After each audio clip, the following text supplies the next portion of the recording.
अस्सलाम वालेकुम, कैसे हैं आप सब। तो आज हम बात करने जा रहे हैं एक्सरसाइज 3B के क्वेश्चन नंबर 1 की।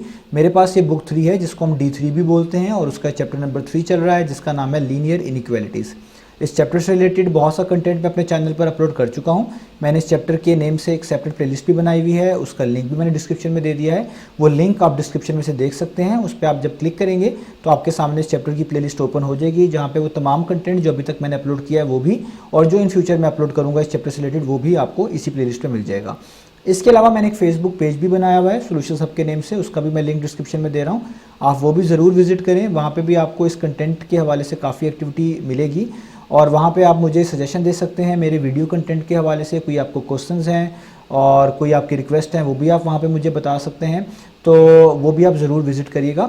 तो आइए अब स्टार्ट करते हैं हम क्वेश्चन नंबर 1 को। तो क्वेश्चन नंबर 1 की यहाँ पे आपको स्टेटमेंट नज़र आ रही होगी स्क्रीन पे सामने। मैं इसको पहले रीड करूँगा, फिर हम रीड करने के बाद, समझने के बाद इसके सोल्यूशन को करेंगे। ये बहुत आसान क्वेश्चन है। तो यहाँ पे लिखा हुआ है on weekends a movie ticket cost $10.50। तो वीकेंड्स के ऊपर किसी मूवी की जो टिकट की कॉस्ट है वो $10.50 हो जाती है।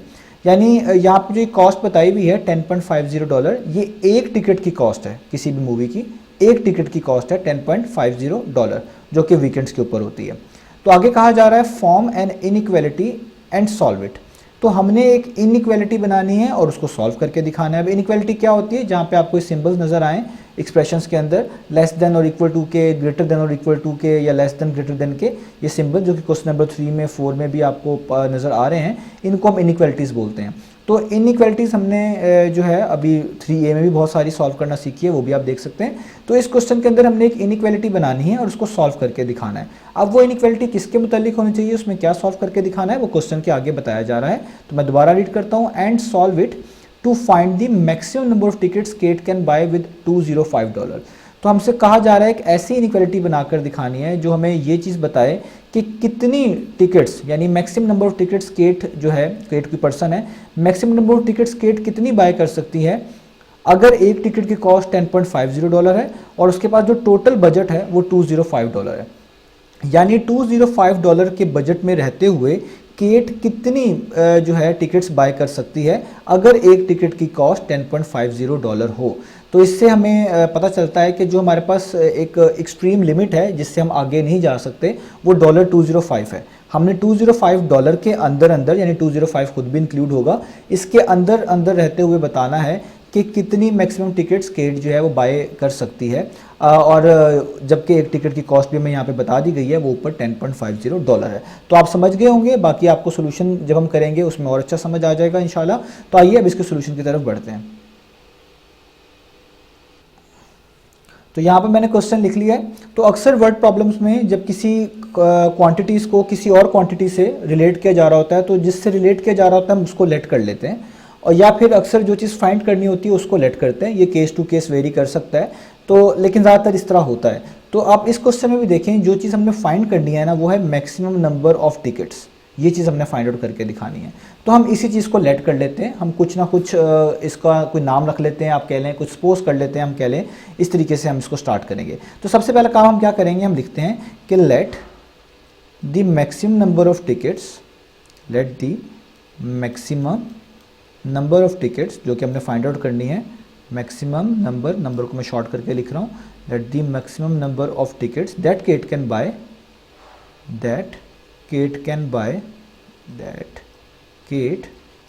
Bye, be X. तो मैंने क्या किया, मैंने जो चीज़ फाइंड करनी है उसको नेम कर दिया, यानी उसका कोई नाम रख दिया है, और वो नाम क्या रखा है, वो रखा है मैंने एक्स, कि जो maximum number of tickets Kate खरीद सकती है वो एक्स है। अब एक्स कोई भी नंबर हो सकता है, यही हमने बेसिकली फाइंड आउट करके दिखाना है। अब हमने यहाँ पे इनइक्वालिटी सेट करनी है। इनइक्वालिटी सेट करने के बाद उसको सॉल्व करना है, तो हमारा क्वेश्चन खत्म हो जाएगा। अब इनइक्वालिटी किस तरह सेट की जाएगी, आप देखिए यहाँ पे अमाउंट ऑफ मनी है, यानी $205 हमारे पास वैल्यू है, और इस वैल्यू के का मतलब यहाँ पे ये है कि हमने $205 से आगे नहीं जाना, हमने इसी पैसों में, इन्हीं पैसों में जो है मैक्सिमम नंबर ऑफ टिकट्स खरीदनी है। तो एक बात तो हमारे पास कंफर्म है कि हमने $205 से आगे आगे नहीं जाना। हम $205 या इससे पीछे पीछे ही रहेंगे। हम इससे आगे चले गए तो जाहिर बात है इतने पैसे हैं ही नहीं, तो टिकट्स कहाँ से खरीदेंगे। तो टिकट्स खरीदने के लिए आपको इन पैसों तक ही रहना है, इनसे आगे क्रॉस नहीं करना, ये एक बात है। अब दूसरी बात, इनइक्वालिटी किस तरह सेट होगी, अगर maximum number of tickets x हैं जो कि केट खरीद सकती है, तो और एक टिकट की कॉस्ट भी बताई हुई है वो है $10.50, तो इससे हमें लाजमी है ये बात जानना कि x टिकट्स कितने की होंगी फिर, क्योंकि अगर हमने टिकट्स खरीदनी है और हमारे पास बजट भी लिमिटेड है, ये लाइक $205 ही है, तो हमें ये पता होना चाहिए कि जो मैक्सिमम नंबर ऑफ टिकट्स जो कि केट बाय कर सकती है, जिसकी तादाद यहाँ पे x लिखी हुई है, वो कितनी, उनकी कॉस्ट कितनी बनेगी। तो अगर एक टिकट की कॉस्ट $10.50 है और टोटल टिकट्स जो कि केट बाय कर सकती है वो x है, तो इन x टिकट्स की कॉस्ट कितनी होगी, इसको निकालने के लिए आपको 10.50 को किससे मल्टीप्लाई करवा देना है, x से, और जब आप किसी चीज़ 10.50 को x से मल्टीप्लाई करेंगे तो वो हो जाएगा 10.50x। यानी अगर टोटल नंबर ऑफ टिकट्स जो कि केट बाय कर सकती है मैक्सिमम आप कह लें वो x है, और एक टिकट की कॉस्ट $10.50 है, तो x की कितनी होगी, तो 10.50 को x से मल्टीप्लाई कर देंगे, ये आपके पास कॉस्ट आ गई उन मैक्सिमम नंबर ऑफ टिकट्स की जो कि केट बाय कर सकती है।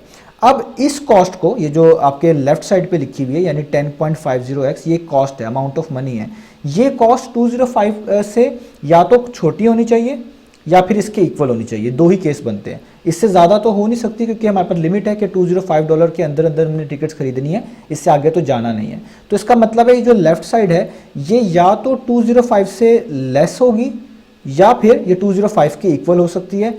इसके नीचे मैं लाइन लगा देता हूँ जिसको हम बोलते हैं इक्वल टू। तो ये देखें, ये हमारे पास बन गई इनइक्वालिटी, और आप यहाँ पे देख भी रहे हैं लिखा हुआ है 10.50x लेस देन और इक्वल टू 205, यानी ये जो अमाउंट ऑफ मनी है मैक्सिमम टिकट्स की, ये या तो 205 हो सकती है, ठीक है, यानी इक्वल टू के लिहाज से बात कर रहा हूँ, या ये लेस हो सकती है, तो ये दोनों में से यही केस बनता है। तो देखें, ये हमने वो इनइक्वालिटी थी जो उन्होंने कहा था बनानी है, वो हमने यहाँ पर बना ली है। तो अब आपको समझ आ गया होगा हमने किस तरीके से इनइक्वालिटी को सेट करना होता है। अब आपने जस्ट इस x को फाइंड आउट करके दिखा देना है जो कि मैक्सिमम नंबर ऑफ टिकट्स की वैल्यू है। तो यहाँ पे आपको पता है, मैंने लास्ट टाइम इनइक्वालिटी सॉल्व करना भी बताई है कि जो भी वेरिएबल आपने अननोन होता है इनइक्वालिटी के अंदर, उसके साथ जो भी कॉन्स्टेंट्स आ रहे होते हैं हम उसको वहाँ से हटाते हैं, उनको एक तरह का कह ले रिमूव करते हैं। तो यहाँ पे 10.50x से मल्टीप्लाई हो रहा है, मुझे यहाँ पे जस्ट x चाहिए, 10.50 नहीं चाहिए, तो जो चीज़ मल्टीप्लाई हो रही होती है मैं उसको दोनों साइड्स पे डिवाइड कर देता हूँ। और आपने भी इसी तरीके से करना है कि जो भी इनइक्वालिटी आएगी उसमें अगर x साथ कोई लिखा हुआ है, कोई ना कोई कांस्टेंट है, तो आप उसको दोनों साइड पे डिवाइड कर दें ताकि वो यहाँ से हट जाए इस तरह के केसेस में। तो अब मैं यही करने लगा हूँ, मैं यहाँ पे लिखूँगा 10.50x और इधर भी इसको भी बेसिकली मैं 10.50 से ही डिवाइड कर दूँगा, और जो इसकी दूसरी साइड है यानी इसकी जो राइट साइड है उधर भी 205 को मुझे क्या करना पड़ेगा, 10.50 से डिवाइड करना पड़ेगा। इससे फ़ायदा क्या होगा, यहाँ पे एक कंप्लीट वैल्यू कैंसिल आउट हो जाएगी, यहाँ पे जस्ट बचेगा x, यहाँ पे बचेगा लेस देन और इक्वल टू, और यहाँ पे ये 205 को हमें डिवाइड करना पड़ेगा 10.50 से। अब अगर आपके पास कैलकुलेटर अलाउ है फिर तो यह बहुत इजी काम है, आपने जैसे कैलकुलेटर में टाइप करना है और ये आपके पास सॉल्व हो जाएगा। लेकिन यहाँ पे मैं इसको जो है इसका रफ वर्क करके दिखाऊंगा, इसको सॉल्व करके दिखाऊंगा जहाँ तक हम कर सकते हैं। तो हम क्या करेंगे, मैं यहाँ पे इसको सॉल्व करता हूँ, फिर मैं यहाँ पे इसकी वैल्यू लिख दूंगा जो भी फाइनल आएगी, तो आप इसको ये भी समझ लें। तो मैं इस चीज़ को ऐसे लिख लेता हूँ कि लेट्स से ये लिखा हुआ है 205 डिवाइडेड बाय 10.50। मैंने इसको फ्रैक्शन फॉर्म में नहीं लिखा, मैंने इसको इस तरह की फॉर्म में लिख दिया, इससे मुझे लगता है कि समझाना थोड़ा आसान हो जाता है, इसलिए मैंने इसको इस तरह लिख दिया कि 205 डिवाइडेड बाय 10.50। अब आप यहाँ से सबसे पहले तो डेसिमल रिमूव करें, जो कि आप सब लोगों को करना आता होगा कि जब भी डेसिमल रिमूव करते हैं, जिस तरह मैंने यहाँ पे रिमूव कर दिया डेसिमल, तो डिनोमिनेटर में कुछ नंबर लिखते हैं। अगर डेसिमल के बाद 2 डिजिट्स हों तो 100 लिखते हैं, 1 डिजिट हो तो 10 लिखते हैं, 3 डिजिट्स हों तो 1000 लिखते हैं। तो यहाँ पे 2 डिजिट्स हैं तो मुझे यहाँ पे लिखना पड़ेगा 100। इसके बाद क्या करूँगा, मुझे पता है कि 205 यहाँ पे वैसे ही आएगा, डिवाइड को मैं चेंज कर दूंगा मल्टीप्लाई में, और जब भी डिवाइड मल्टीप्लाई में चेंज होता है जो उसके आगे फ्रैक्शन होती है उसका रेसिप्रोकल कर देते हैं, तो 100 ऊपर आ जाएगा और 1050 जो है आपके पास क्या आ जाएगा, नीचे आ जाएगा। अब हमने इसको कैंसिल आउट करना है, तो आप इसको 2 पे पहले कर लें या 5 पे कर लें, या आप पे डिपेंड करता है। मैं कोशिश करता हूँ किसी बड़े नंबर से इनको कैंसिल आउट कर लूँ, उससे स्टेप्स बच जाते हैं। तो ये दोनों ही जो हैं आप कह लें 50 पर डिवाइड होते हैं, तो मैं इसको लिख सकता हूँ 50 2 टाइम्स 100 होते हैं और 50 21 टाइम्स 1050 होते हैं। तो मेरे पास जो फाइनल फॉर्म यहाँ पे बचेगी अभी, वो बचेगी 205 मल्टीप्लाई बाय 2 और नीचे उसके बचेगा 21। अब इनमें किसी भी किस्म की कटिंग नहीं होती, ना 2 और 21 में, ना 21 में और 205 में। तो जब ऐसा केस आ जाए तो जस्ट जो वैल्यू न्यूमरेटर में लिखी होती है उसको टॉप वाली वैल्यू से मल्टीप्लाई करवा देते हैं, और जो डिनोमिनेटर में होती है उसको जो चीज़ सामने डिनोमिनेटर में लिखी होती है उसके पैरेलल वो उससे मल्टीप्लाई करा देते हैं। तो यहाँ पे हमने 205 को तो 2 से मल्टीप्लाई करवा देना है, तो ये हमारे पास आ जाएगा 410, और नीचे लाइन लगाना है, और 21 के साथ तो कुछ भी नहीं लिखा हुआ, आप इधर 1 कंसीडर कर लें समझने के लिए। तो 21 1 टाइम्स कितना हो जाएगा 21।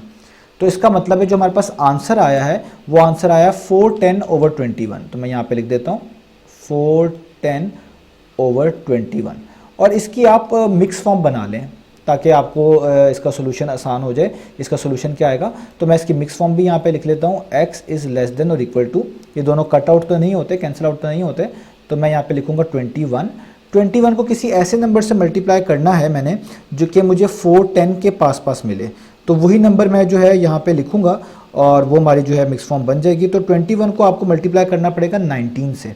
अगर आप 21 को करते हैं मल्टीप्लाई 19 से तो आपके पास आंसर आता है 399, और 399 में क्या प्लस करें कि आपके पास वो बन जाए 410, तो वो बचता है वो नंबर बनता है 11। तो ये इसकी मिक्स फॉर्म हो गई। आप इसको डिवाइड करके भी जो है आसानी से निकाल सकते हैं। अब हमने ये देखना है कि टिकट्स जो हैं वो तो कोई डेसिमल में नहीं होंगी। ऐसा तो नहीं होगा कि हम कह दें कि जी 19 पॉइंट समथिंग टिकट्स हैं। ज़ाहिर बात है टिकट्स के लिए कोई होल नंबर ही हमें यूज़ करना था, लाइक टिकट्स 18 हो सकती हैं, 19 हो सकती हैं, 16 हो सकती हैं, लेकिन 19.5 या 19.4 नहीं हो सकती। तो हमने क्या करना है, इसमें से जो इसका होल पार्ट है जिस उसी को कंसिडर करना है, डेसिमल को तो कंसिडर नहीं करेंगे। तो आप इसके होल पार्ट को देख सकते हैं, वो लिखा हुआ है 19। इससे ये पता चलता है कि जो मैक्सिमम नंबर ऑफ टिकट्स हैं, मैक्सिमम नंबर ऑफ टिकट्स जो कि केट बाय कर सकती थी, maximum number of tickets that Kate can buy, वो कितनी थी, वो यहाँ पे जो होल नंबर है वही उस हमारा आंसर है, वो है 19। यानी मैक्सिमम नंबर ऑफ टिकट जो केट बाय कर सकती थी वो 19 थी। तो यही हमारा सोल्यूशन था। उम्मीद है आपको समझ आई होगी। इंशाल्लाह नेक्स्ट क्वेश्चन में मिलेंगे उसके सोल्यूशन के साथ। तब तक के लिए खुदा हाफिज़।